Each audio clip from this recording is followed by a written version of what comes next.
La biomarató, bàsicament, és una competició amistosa de ciència ciutadana. El que intentem és, al llarg d'un cert període, en aquest cas fonamentalment l'estiu, engrescar la gent a que s'animi a reportar el màxim d'observacions en diferents llocs d'on estan passant les vacances, sobretot. El que intentem, d'alguna manera, és fer un repte de en quina província trobem més observacions marines.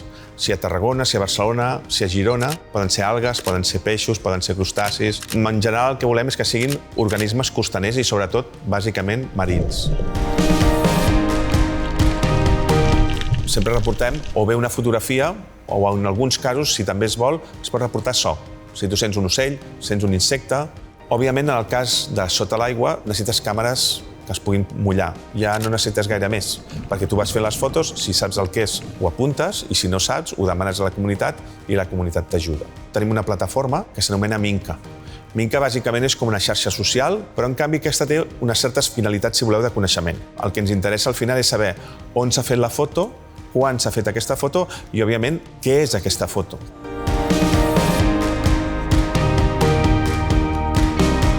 Hi ha moltes coses, molts de raconets. I llavors, sobretot en el macro, no veuràs tu el mateix que jo. Tu diràs, ei, mira que és el que acabo de veure, que això és raro, i al revés. Llavors, com més estem a l'aigua, millor.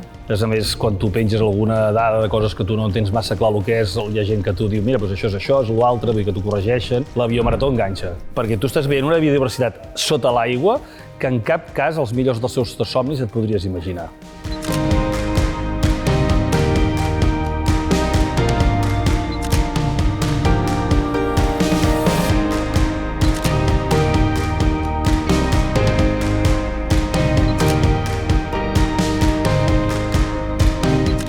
Per exemple, l'any 2023 vam trobar per primera vegada aquí a Catalunya el cranc violinista del tànger, que és una espècie que viu a les costes atlàntiques i que en el Mediterrani només havia estat citada tota la zona contigua a l'estret de Gibraltar. Per tant, va resultar ser la cita més interna a la part mediterrània occidental i la primera a Catalunya. La biomarató l'hem començat aquí a Catalunya, però ja l'estem expandint a diferents llocs d'Europa.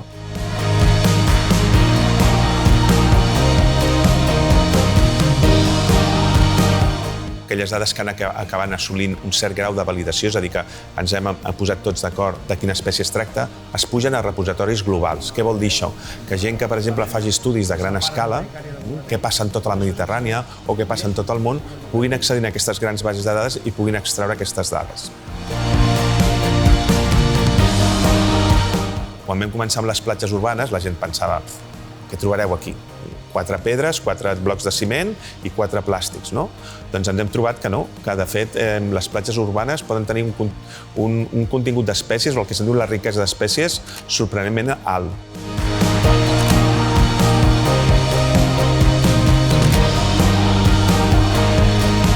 Tot això, per exemple, vam aconseguir que ens transmetés a l'Atles de Biodiversitat de l'Ajuntament de Barcelona, que prèviament només tenien dades terrestres i sempre es parlava del verd de la ciutat i ara li hem posat la component blava.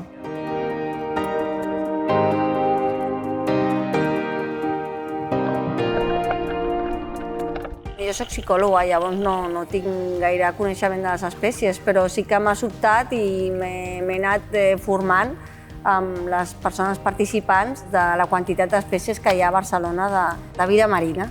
Yo, por ejemplo, vengo del mundo de la fotografía y lo que más nos gusta es el tema macro, o sea, cualquier bicho pequeño que puedas buscar, identificar y además poder contribuir, ¿no? Que es algo que no se ve normalmente.